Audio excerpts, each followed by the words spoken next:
출애굽 여덟 번째 강해입니다. 라이크 파트너스라는 제목으로 말씀을 나누고자 합니다. 트렌드 코리아 2020이라는 책에 보면 올해 2022년 트렌드를 여러 가지 단어로 표현하는데요.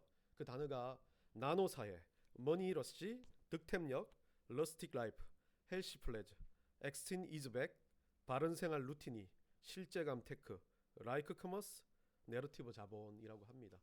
아주 생소하게 느껴지는 단어들이지만 이 단어들 자체가 2022년에 가지고 있는 트렌드 현상이다라고 설명을 하죠. 나노사회라 그러면 나노라고는 작은 입자를 이야기하는 건데 이것들이 모두가 세분화되고 사회가 바뀌어서 이 공동체적이기보다는 개인적으로 자꾸 분리될 거다라는 게 개인적인 게 트렌드가 될 거다라고 이야기하고요. 머니러시 같은 경우는 여러분들 미국에 있었던 골드러시처럼 이 목적을 향해서 사람들이 치닫는데 그때는 이 금을 찾기 위해서 사람들이 미친 듯이 달렸다면 지금은 돈을 벌기 위해서 달리는 시대가 될 거다. 그리고 득템력이라는 건 여러분도 잘 알고 있잖아요. 희소 가치가 있는 상품들을 자기가 원하는 상품을 골라서 찾아내는 것. 그래서 찾아낸 것 자체가 득템이다라고 이야기를 합니다. 러스틱 라이프. 이건 러스틱이란 단어, 촌스러움이란 단어인데 이 촌스러움이 아니라 이거는 이제 시골 같은데 이제 삶들이 정해지고 시골 같은데 매력이 더해져서 도시의 편안함과 시골의 매력이 더해졌다 해서 요즘에 말하는 전원주택 같은 그런 것들이 유행할 거다라고 말합니다. 헬시 플레저라고 이야기하는 건 전 세계가 이제 역병 시대에 돌아보니까 건강에 관심이 많습니다. 그런데 과거에는 건강에 관심이 많으면 노력하고 힘들고 막 악착같이 건강에 관심을 가져야 되는데 헬시 플레저란 건 몸에 좋은 것은 입에도 달다는 뜻이죠. 건강도 즐거워야 한다. 건강관리도 즐겁게 해야 된다는 개념을 가지고 헬시 플레저라고 이야기합니다. 엑스니즈백이라고 이야기하는 건 40대들, X세대들과 지금의 10대들, 새로운 세대들이 생활의 라이프를 같이 한다. 40대 아저씨가 힙한 모자를 쓰고 다니는 그런 모습들을 가지고 엑스틴 이즈백이라고 말합니다. 그리고 바른생활 루틴이 여러분들이 잘 알고 있지만 루틴이라는 것은 생활 습관을 이야기하는 겁니다. 과거에는 그냥 루틴을 가져라 이렇게 이야기하지만 요즘에는 바른 생활을 습관적으로 가져내는 것, 이것을 더 많이 강조하고 있는 세대가 됐다 합니다. 실제감 테크라는 말은 저도 처음 들어보는 이야기인데요. 가상 공간을 창조하고 그 공간에서 사람들이 더 다양한 감각적인 자극을 가지고 인간의 존재감, 인지 능력을 더욱더 극대화시키는 그런 것을 실제감 테크라고 이야기하는 거죠. 우리가 말하는 3D, 4D 같은 그런 것들 다 실제감 테크에 속하는 겁니다. 내러티브 자본이라고 이야기하는 건 돈이 도는 세상에 이제는 단순하게 돈만 도는 것이 아니라 돈이 이야기가 되고 스토리가 있는 곳, 말이 있는 곳, 서로가 구현하는 말들이 있는 곳에 돈이 쏠린다라고 말하는 게 내러티브 자본이라고 합니다. 이런 여러 가지 이야기를 하지만 그 중에 제가 눈에 들어오는 게 이 라이크 커머스라는 단어입니다.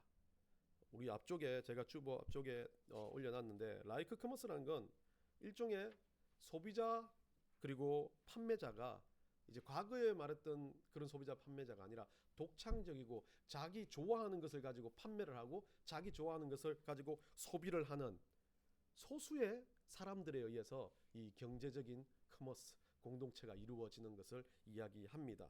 그래서 SNS라든지 자기가 만든 개인 쇼핑몰이라든지 이런 것들이 유행하는 시대가 되었고 유통을 주도하는 세대가 큰 대형 업체들이 아니라 이제는 각자가 좋아하는 것에 의해서 유통이 주도된다라는 의미를 가지고 말을 합니다.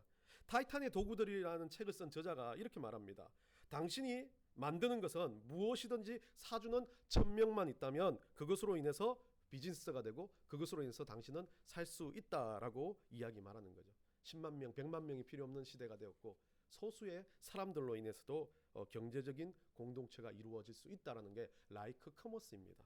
근데 이 라이크 커머스는 주 목적이 돈입니다.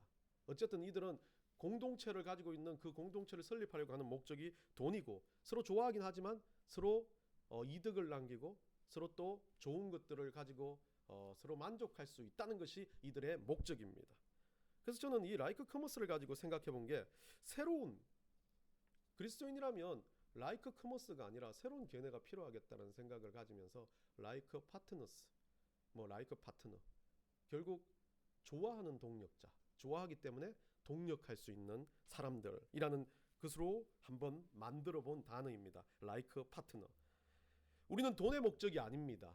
우리가 구체적으로 목적을 가진 건, 우리가 공동체가 되는 건 좋아하다, 서로가 좋다는 게 아닙니다. 우리가 좋아하는 목적은 우리 하나님이요, 우리 예수님이요, 우리 성령님이라는 겁니다.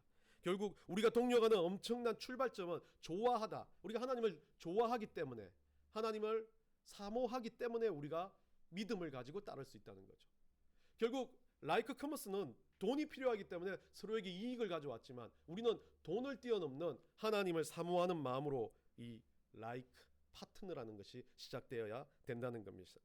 기초의 돈도 어떤 힘도 권력도 아닌 like, 즉 좋아서, 아무것도 필요 없고 하나님 좋아서, 하나님 좋아서 예배하고, 하나님 좋아서 말씀 듣고, 하나님 좋아서 그냥 여기 앉아와서 비가 오는데도 뚫고 와서 앉아서 찬양하고 기도하고 말씀 듣고 할 수 있다는 것, 그게 like 파트너라는 뜻입니다.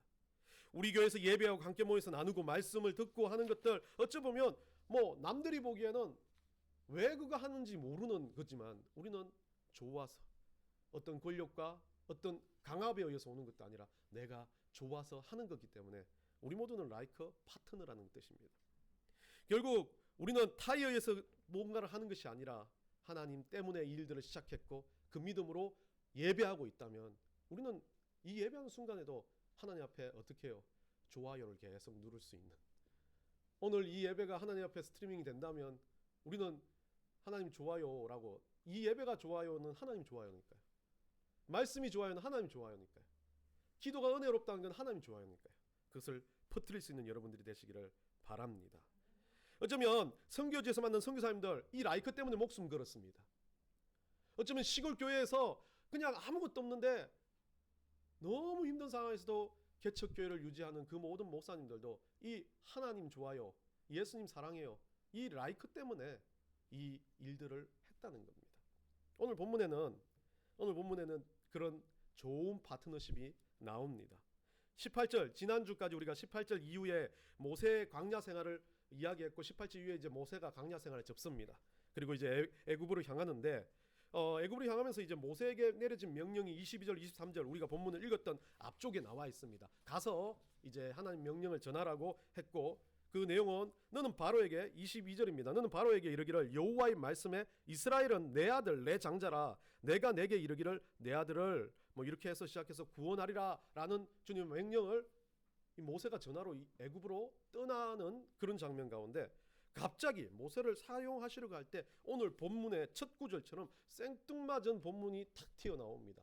뭐라고 그럽니까? 하나님이여, 모세가 길을 가다가 숙소에 있을 때 여호와께서 그를 만나사 그를 죽이려 하신지라. 갑자기 애굽으로 모세가 떠나는 장면으로 시작됐고, 그리고 갑자기 화면이 바뀌면서 하나님이 모세를 죽이려고 합니다.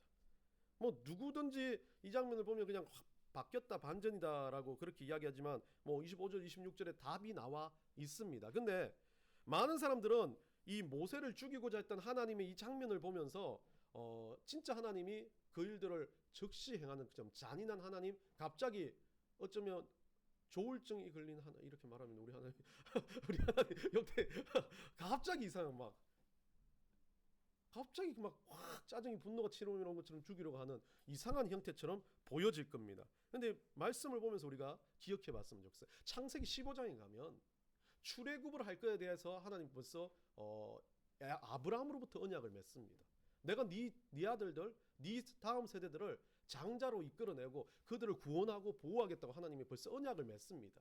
이스라엘 민족들, 고대에 있었던 이스라엘 민족들이 있었던 이 고대 근동의 지방에서는 언약이란 건 참 중요했습니다. 오늘날 우리는 말씀이 있기 때문에 언약에 대해서 이야기를 안 하지만, 그들은 모든 그 주인과 종의 관계에서 언약을 맺기 시작하고, 큰 나라와 작은 나라도 언약을 맺었습니다. 그 언약에 맺는 조건들은 내가 생명으로 이 언약을 내가 어겼을 시 생명으로 그것을 갚는다는 의미였습니다. 결국 약속을 지키지 않고 언약을 지키지 않는다는 건 죽임을 당하는 거였습니다. 오늘 본문에서 이 모세는 아브라함 때 맺었던 이스라엘 민족들이 하나님을 따른다는 정체성 자체를 어겼던 거죠. 그게 뭐였습니까? 할례였습니다. 지금의 할례는 그렇게 의미가 없지만 마음의 할례, 우리가 예수를 믿고 회개하고 살아간다는 마음의 할례가 중요하지만 과거에는 표징, 보여주는 할례가 정말 중요했던 것입니다. 결국 이것은 신앙의 어떤 마음의 모습이 아니라 행동 자체도 중요하다는 의미를 가지고 있는 거죠. 내가 신앙인이라면 예배를 드린다. 당연한 거죠. 그 행동이 있어야만 신앙인이라고 보여질 수 있다는 겁니다. 그래서 하나님은 그것을 요구했어요. 이 모세에게 요구했고 그리고 그 모세의 조상들에게 요구했어요. 하나님의 자녀라면 가서 남자는 포경수술을 해라. 표피를 베는 것. 그리고 피가 흐르는 것. 그래서 그 표피의 피가 흐름으로 내가 하나님의 백성임을 증거하는 것. 그리고 그 고통 가운데서 나의 그 고통 가운데 나오는 나의 자녀들이 다 하나님의 백성으로서 살아가게 해달라는 그런 여러 가지 뜻이 있는 거예요. 그런데 그런 뜻을 가지고 이야기했던 이것을 아브라함은 지키지 않았습니다. 왜 그랬을까요? 아브라함이 모세는 지키지 않았습니다. 아무도 아브라함 이야기를 하다가 모세를 이야기해도 모세는 지키지 않았어요. 왜 그랬습니까? 모세는 40년간 멀어져 있었어요. 그러니까 신앙의 행동을 하지 않았습니다. 예배도 드리지 않았고 기도도 하지 않았고 아무것도 하지 않고 40년간 하나님을 떠나 있었어요.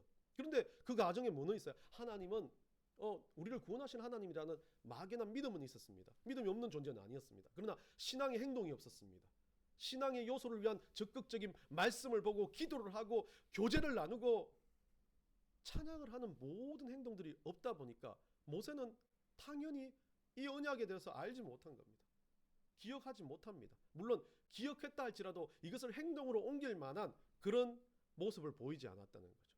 그런데 독특하게도 이 모세는 그런 행동을 보이지 않는데 미디안에 있던 이방 여인이던 십보라라는 여인이 어떻게 합니까? 오늘 25절입니다. 십보라가 돌칼을 가져다가 그의 아들 표피를 베어가지고 그의 발에 갖다 대며 이르되 당신은 참으로 내게 피난편이로다 라고 이야기합니다. 언약을 알지 못하는 여인이었어요. 어쩌면 하나님의 이스라엘 백성이라고 말하지 않는 존재였습니다. 그런데 그가 어떻게 합니까? 자기 남편이 잘못한 신앙의 행동이 없는 것을 꾸짖는데 어떻게 꾸짖습니까? 그냥 자기가 적극적으로 행동하고 가서 하라라는 거죠. 이게 잘못됐다라고 인지시켜주는 겁니다. 여러분 참 많은 이야기들이 있습니다. 이 장면에서 이 십보라가 그만큼 신앙의 여러 가지 이야기가 있었겠지만 분명히 이 언약의 이야기를 십보라가 알았기 때문에 이 행동을 했을 겁니다. 그런데 십보라는 이 행동을 할 때 하나도 거침없듯이 오늘 본문의 기록처럼 갑자기 막 돌칼을 들고 와서 아이를 준비시키지도 않고 잘라버리고 그거 가지고 자기 남편한테 갖다 놓습니다. 이런 모형을 봤을 때 상당히 여장부 같은 모습도 보여지지만 이 여인이 한 행동은 믿음의 행동이었습니다. 모세가 어물쩡물 행동하지 못하는 것에 대해서 경고하는 것이었습니다. 왜 당신은 이렇게 못해? 라고 하시는 부인들의 부르짖음처럼 모세에게 있어서는 십보라는 참 약간의 안타까운 부인 중에 하나였습니다. 왜냐하면 이방 여인이었습니다. 자기는 언약을 잘 알고 자기는 이스라엘 민족이라고 생각했지만 이방 여인하고 같이 살아간다는 것 자체가 모세의 삶을 보면 압니다. 아들 이름도 게르솜이라고 짓는 것도 여러분들 들으셨지 않습니까? 참 그렇게 이것에 마음을 품고 사는 그런 존재는 아니었지만 이 여인은 자기 남편을 하나님의 도구로 알고 있던 겁니다. 그래서 이 여인의 액션이 모세에게 큰 변화를 일으키는 거죠. 여러분 동력이라 함, 라이크 파트너라고 하나님이 좋아서 동력한다라고 하는 건 내 남편이 잘생겨서 돈 잘 벌어서 그거 오래 안 가요. 그건 다 없어져요. 하나님을 사랑하기 때문에 이 찌질이 못난 사람 죄송해요. 남편들 다 찌질이 못나지 않았을 건데 오늘 모세 이야기를 하는 겁니다. 찌질이 못난 사람이라도 하나님의 뜻 안에서 사용됐으면 좋겠다. 이유가 뭐예요? 남편을 좋아하는 것보다 뭐예요? 하나님을 더 좋아하기 때문에 그래요. 하나님 더 사랑하기 때문에 우리 남편도 정말 쓰임받았으면 좋겠다라는 거 아니에요. 십보라는 그런 마음이었어요. 이방 여인이 얼마나 대단한 여인의 모습입니까? 믿음을 가지고 그 믿음을 행동하지 못하는 남편에게 어떻게 합니까? 가서 잔소리하지 않습니다. 행동으로 그냥 던지서 보여주는 거죠. 무서운 여자죠. 기도하지 않는 남편 앞에서 주여 하면서 기도하는 사람이에요. 여하튼 이 신앙의 모습 자체를 모세에게 보여주는 이 십보라의 모습을 통해서 하나님은 동력이라는 의미를 이야기하시는 겁니다. 우리는 말로만 많이 할 때가 많이 있습니다. 그리고 또 기억하지 못할 때가 있습니다. 근데 어떤 사람은 기억하지 못할 때 그 사람한테 가가지고 어떻게 합니까? 자기는 행동하지 않으면서 그냥 송곳처럼 그 사람의 마음을 쑤셔대면서 하라고 명령할 때도 있습니다. 근데 십보라는 어땠습니까? 좀 무섭긴 하지만 행동으로 보여준 겁니다. 그 표표를 그 아브라함 앞에 던질 때 십보라의 모습이 어땠겠습니까? 속에 끝까지 차올랐죠. 좀 죽지 말고, 하나 앞에 쳐맞아 죽지 말고 좀 행동 좀 해! 라고 그렇게 할 정도로 마음이 목까지 차올랐던 말을 참고 그 행동을 보였을 겁니다. 근데 여러분 잘 보시면 알겠지만 많은 주석가들이 이야기하는 것과 달리 저는 거기에서 그 이스라엘 24절을 지격해 보면 그를 만나사 그를 죽이려 하신지라는 하나님의 어떤 요 단어를 원전으로 그대로 번역하려면 그를 죽이려고 찾으셨다라는 거죠. 근데 하나님이 찾으셨다는 게 이해가 안 됩니다. 하나님은 전지전능하시고 하나님은 편재 모든 것에 계시다라고 이야기한다면 그 모세가 어디 있는지 분명히 알고 있었는데 하나님이 이 구절에서 뭐였다? 찾으셨다라는 거죠. 결국 모세를 죽이고자 하는 마음이 아니라 그를 죽일 정도로 그 마음의 언약에 대해서 하나님은 그대로 모세에게 가르치시고 있는 장면. 그 장면에 누가 들어왔습니까? 십보라는 여인이 들어와서 모세를 대신 가르쳐주는 모습을 보게 되는 겁니다. 동력의 의미에서 첫 번째 동력자의 모습은 이런 모습인 거죠. 우리 가장 옆에 있는 사람, 나를 너무 잘 아는 사람, 나의 허물도 알아서 때로는 지적하기도 하고 때로는 서로 불평하기도 하지만 그의 모습과 그의 행동과 그의 살아가는 그 모습에서 우리는 동력함의 역사를 볼 수 있다는 겁니다. 하나님을 사랑하기 때문에 잔소리하는 거예요. 하나님을 사랑하기 때문에 더 사랑하는 마음에서 서로의 마음에서 욕심을 가질 수 있다는 것. 그게 동력하는 사람의 첫 번째 모습이라는 거죠. 결국 일방적으로 하나님 앞에서 우리가 살아가는 모습 속에 우리는 말과 어떤 하나님 앞에 아무것도 하지 않으면서 하나님 하겠어요라고 기도만 거창하게 하는 사람들이 아니라 이 십보라가 보여준 모습대로 행함으로 시작해야 된다는 것도 가르쳐주고 있습니다. 이런 모세를 가르치는 첫 번째 동력자는 이 십보라는 여인인데 여러분들 뒤에 보시면 아시겠지만 십보라는 애굽으로 처음으로 같이 떠나지 않습니다. 처음에 합류하지 못하고 뒤쪽에 합류하는데 계속 미디안에 남아있다가 모세가 피해가 될까봐 이스라엘 민족들한테서 모세가 이방인 여인과 결혼했다는 그 잘못된 소리 들을까봐 그 잡음 때문에 십보라는 피해 있습니다. 그리고 뒤에도 많은 성경 구절이 나와 있지는 않지만 얼마나 많이 이스라엘 민족들이 그렇겠습니까? 자기들은 피를 중요시하는 민족인데 이방 여인하고 결혼한 모세를 얼마나 욕을 했고 십보라는 얼마나 고통을 당했을까요? 그런데 그 십보라는 끝까지 모든 일에 행동함으로 남편 옆에서 하나님을 사랑하기 때문에 지킨 여인이었습니다. 그게 동력의 의미죠. 아파도 힘들어도 내가 하나님을 사랑하고 이 사람을 사랑하기 때문에 동력할 수 있다는 것. 그게 첫 번째 동력에 대한 의미로 이야기하고 있습니다.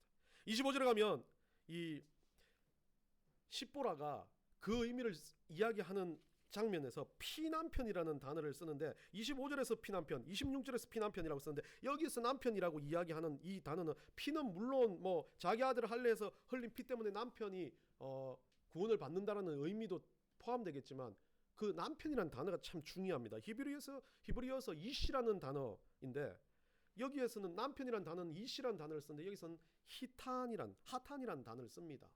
하탄이라는 단어는 어떤 점이면 사위 그리고 새신랑이라는 뜻입니다. 결국 남편이라는 단어를 쓰기보다는 사위나 새신랑의 의미를 쓰는데 이 십보라가 자기 남편을 지금 부를 때 이 하탄이라는 단어를 쓰고 있다는 거죠.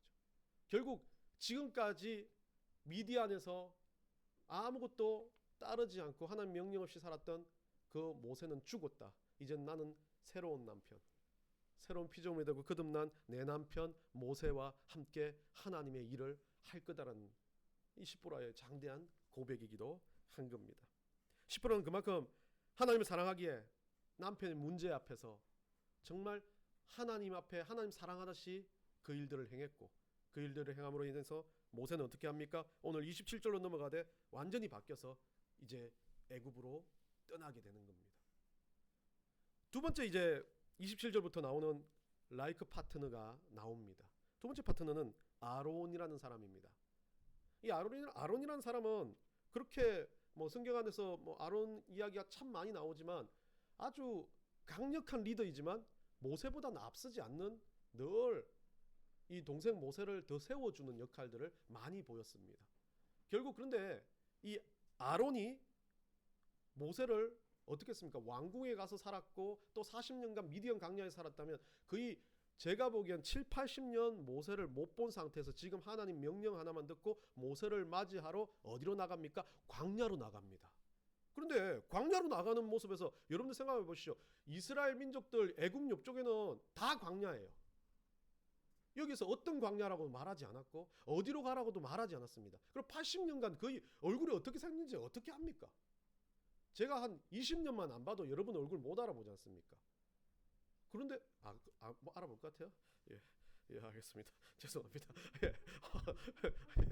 제가 그 늘 40년간 제가 여러분들 못 보면 얼굴 못 알아보. 40년 있으면 안 계실 분들 계시죠? 죄송해요. 죄송해요. 제가 안 없을 수도 있잖아요. 그러니까 죽었는지 살았는지 모르는 자기 동생 사라졌던 왕궁에 들어가도 얼굴 바뀌었으면 못 봤습니다. 멀찍이나마 봤을 그 동생을 거의 7, 80년 만에 보는데 어떻게 알겠어요? 얼마나 황당합니까? 하나님 나가라 그래요. 이런 명령 받을 때 얼마나 황당해요. 그런 명령 받을 때 많아요. 그런데 아론은 어떻습니까? 오늘 본문에 27절에 보면 여호와께서 아론에게 이르시되 광야에 가서 모세를 맞으라 하시매 그가 가서 하나님 산에서 모세를 만나 그에게 입맞추니. 자, 어떤 단어도 없어요. 아론이 어떻게 했다는 뜻도 없어요. 그냥 나갔대요. 광야로 나갔대요. 좀 물 좀 주세요. 목이. 광야로 나갔던 모세가 아론을 만나는 장면을 보면 그냥 아무렇지 않게 모세의 얼굴만 보고도 동생인 줄 알고 가서 입 맞췄다라고 이야기합니다. 이 장면을 보면서 우리는 참 중요한 것을 발견해요. 목이 왜 이렇게 아프죠? 여러분 때문에 참 중요한 걸 봐요. 목이 너무 따갑네요. 예, 이 아론이라는 인물 자체가 하나님 옆에서 한 행동은 너무 비상식적인 순종이었습니다. 우리 같았으면 어때요? 따져야죠. 예, 몇 번지 어디 아니 양산이라고도 말해줘야 되는데 대한민국으로 가라. 대한민국 안에서 어떻게 김씨를 찾아라. 대한민국 김씨가 몇 명인데 광야에 그 애굽 옆에 광야가 얼마나 많은데 거기 어떤 길로 가야 될지 어디로 가야 될지 모르는 장면에서 하나님 그렇게 말하는데 그냥 순종했어요. 가는 길이 하나님 뜻이 됐고 거기에서 만나는 그것을 만나는 80대 아저씨를 끌어안고 입 맞췄는데 그게 모세입니다. 참 하나님 일은 이렇게 이래요. 말씀대로 순종했을 때 아무것도 아닌 것 같지만 그 일들이 하나님 역사대로 이루어져 가는 걸 봐요. 그게 뭐 때문에 일어났습니까? 모세가 잘해서요? 아니요. 여기에선 분명히 하나님이 아론에게 명했습니다. 하나님과 동역하는 아론에게 명령했고 아론의 순종 때문에 이 역사는 일어났다는 겁니다. 죄송합니다. 하나님 말씀을 듣자마자 나갔고 광야에서 또 모세를 만났던 모든 사건을 이게 역사라는 사건으로 이야기하는 게 와우라는 이 접속사를 쓰고 있는데 히브리 와우 접속사는 그냥 일어나는 것이 아니라 그 앞에 있었던 일과 연장이 되어서 일어나는 사건들을 얘기합니다. 와우 그러면 꼭 우리로 말하면 와우 놀라는 것 같지만 일이 일어났고 또 일이 일어나고 또 일이 일어나는 거. 내가 만약에 집으로 갈 때 비가 오는데 갑자기 눈앞에서 누군가 와가지고 비가 오니까 우산 씌워줄게요 하면서 우산을 씌워주는 거. 횡단보도를 건너갈 때 배가 고픈데 누군가 와서 옆에 사람이 캔디 하나를 주는 거. 뭐 이런 하나의 일련의 사건들이 연장되어져서 모든 것이 나를 이끌어가는 것처럼 보여지는 게 와우 접속사예요. 그래서 이걸 계속적인 용법이라고 이야기합니다. 저는 이 와우 접속사를 외울 때 참 그래서 은혜를 받았어요. 그냥 특별하게 한 게 아니라 히브리어 할 때 하나님이 나에게 뭔가를 주셨어. 와우 좋다. 그러고 나니까 옆에 또 지나가니까 하나님 또 주셨어. 와우. 또 지나가니까 하나님 또 주셨어. 와우. 그래서 와우 하다 보니까 내 인생 자체가 하나님 말씀에 계속해서 순종하고 있고 하나님은 그 순종대로 이끌어 가신다. 그게 와우 접속사의 계속적인 용법인 거죠. 어쩌면 아론은 이 와우 접속사처럼, 하나님 쓰신 이 와우 접속사처럼 아론은 아무것도 토 안 달고 머리에 이성적으로 판단도 하지 않고 하나님이 명령한 대로 행했습니다. 행하다 보니까 하나님 뭐예요? 필요한 것들을 채워주세요. 하나님 또 때로는 힘들게도 하시지만 그것도 하나님이 나를 이끌어 가시는 방법이라고 믿고 따르니까 하나님은 그것을 뛰어넘게 하시고, 또 뛰어넘고 나니까 또 기뻐지고, 또 힘이 없어지기도 하고, 또 하나님 또 허락하신 대로 하니까 기뻐지는 반복적인 일들을 순종의 단으로 채워주신 겁니다. 하나님을 사랑하기 때문에, 이 다른 어떤 것도 아니에요. 하나님 좋아하기 때문에, 하나님 사랑하기 때문에 아론은 이 일들을 할 수 있는 거죠. 계속해서 하나님을 신뢰하고 사랑하기 때문에 어떤 명령을 내려도 아론은 그 명령대로 따랐던 겁니다. 오늘은 이 두 명의 이 모세와 아론이라는 와우에 의해서 일들이 일어났던 사람이 와우 하다가 딱 만나는 순간 그들은 진짜 파트너가 되는 거죠. 동생이라는 혈육의 파트너가 아니었습니다. 하나님을 사랑하기 때문에 피를 넘은 파트너가 되어버린 거죠. 그러니까 그렇게 되니까 그들이 파트너가 됐다는 것, 이상가족 상봉했는데 그들이 어떻게 합니까? 말하는 게 자녀 몇 명이고 잘 살았나, 뭐 하고 사노, 뭐 먹고 사노, 이런 말 하나도 없습니다. 오늘 본문 보십시오. 28절을 보면 모세가 여호와께서 자기에게 분부하여 보내신 모든 말씀과 여호와께서 자기에게 명하신 모든 이적을 아론에게 알리니라. 처음 거의 7, 80년 만에 만난 형님하고 이상가족 상봉에서 만나고 입 맞추고 막 눈물을 막 흘리고 난 다음에 딱 하는 말이, 하나님 나 보냈어. 아론도 맞아, 나도 하나님 말씀대로 왔어. 그리고 하나님 막 뱀을 그 지팡이를 뱀으로 밟고 이스라엘 민족들을 인도하시겠다 거대한 명령들을 아론하고 이야기한 겁니다. 너 잘 사니? 뭐 먹고 사니? 양치고 살았니? 자녀는 몇 명이고 결혼은 했니? 아무것도 못지않은 인간사의 모든 것이 아니라 하나님 좋아하기 때문에 하나님에 대한 것, 우리 하나님 원하시는 것, 그 일들만 하는 그런 동력자의 모습을 보여준 거죠. 여러분 어떻습니까? 저도 그래요. 누군가 새롭게 만나면 막 와, 우리 하나님께서 하셨다, 하나님이 막 얼마나 여러분의 삶에 대단한 일들을 행하는지 묻지 않지 않습니까? 일주일 동안 잘 살았는지, 아픈 데는 없는지, 밥은 몇 그릇 먹었는지, 뭐 그런 이야기들의 전부였는데 진짜 동력자는 그 중심에 하나님이 계신 거예요. 하나님 이야기에 막 거품을 물고 이야기하는 겁니다. 둘이서 80년간 살았던 엄마 아빠 어떻게 된 거 아무것도 중요치 않아요. 하나님, 우리 하나님이 계시기 때문에 그 모든 것이 가능하다라고 이야기하는 겁니다. 어쩌면 동력한다는 건 단순하게 그냥 서로에 대해서 위로해주고 좀 좋다, 아유 관심 많다, 사랑한다, 내가 너 좀 도와준다, 이런 의미가 아니라는 거죠. 진짜 동력하는 건 서로의 삶을 나누되 그 삶이, 우리 삶이 하나님으로 인해서 이루어질 수 있는 삶이라는 것을 인정하는 겁니다. 우리의 삶 자체가 그냥 내가 원해서 하는 것이 아니라 우리 가운데 있으신 그 하나님 때문에 너와 내가 형제의 피를 넘어 예수 그리스도의 백성이 되고 하늘나라의 백성이 된다는 것을 의미하는 거죠. 그때부터 어떻습니까? 우리 말에는 힘이 생기는 거예요. 우리 말에는 정말 짜증과 분노가 아니라 희망과 소망이 넘쳐나기 시작한다는 겁니다. 그러고 난 다음에 어떻게 됩니까? 그런 믿음이 있고 그런 고백이 있고 그런 동력함이 있으니까 30절 어떤 일들이 일어납니까? 여호와께서 모세에게 주신 모든 말씀을 이들이 어떻게 합니까? 전합니다. 이들이 백성 앞에 나아갑니다. 그리고 이들이 행동으로 그 일들을 보여주기 시작합니다. 동력하는 건 10보로가 보여줬던 그 동력의 사랑에 대한 행동이 얼마나 중요한지를 다시 한번 해결해주며, 동력의 역사는 그 가운데 하나님이 계신다면, 그 가운데 하나님의 역사가 있고 간정이 흘러넘치고 하나님이 했다라는 그런 고백들이 넘쳐나는 순간 그것이 삶의 행동으로, 그것이 하나님의 역사로 흘러가게 되어진다는 것을 보여줍니다. 라이크 파트너라는 단어, 어쩌보면 우리에게 가장 중요하고 잊지 말아야 할 단어이라고 저는 생각합니다. 여러분의 수많은 동력자들이 있을 수 있습니다. 여러분들에게 수많은 파트너들이 있을 수 있습니다. 우리 넥스의 식구들도 모두가 좋은 하나님과 함께하는 파트너들입니다. 그런데 거기에 like, 우리 하나님을 좋아하고 사랑하는, 우리 예수님을 사랑해서 애달픈 마음으로 견디지 못하게 예수님께 정말 감사하는 마음으로 살아가는, 우리 성령님께 의지하는 그런 좋아하는 마음이 없다면 그것은 무용지물이라는 겁니다. 진짜 우리가 하나님 앞에서 동력자가 되기 위해서는 우리 가운데서 관심을 넘은 하나님을 사모하는 그 마음이 더 넘쳐나야 된다는 것이죠. 여러분들 명절에 이제 식구들을 보실 겁니다. 그때 여러분들은 그들이 어떤 상황인지 모르겠지만 그들이 동력자로 바뀌어지길 기도하시고, 그들이 진짜 예수 안에서 여러분과 동력하려면 가족이라는 혈연을 뛰어넘어 하나님을 지극히 같이 사랑할 수 있는 그런 역사가 일어나기를 간절히 축원합니다.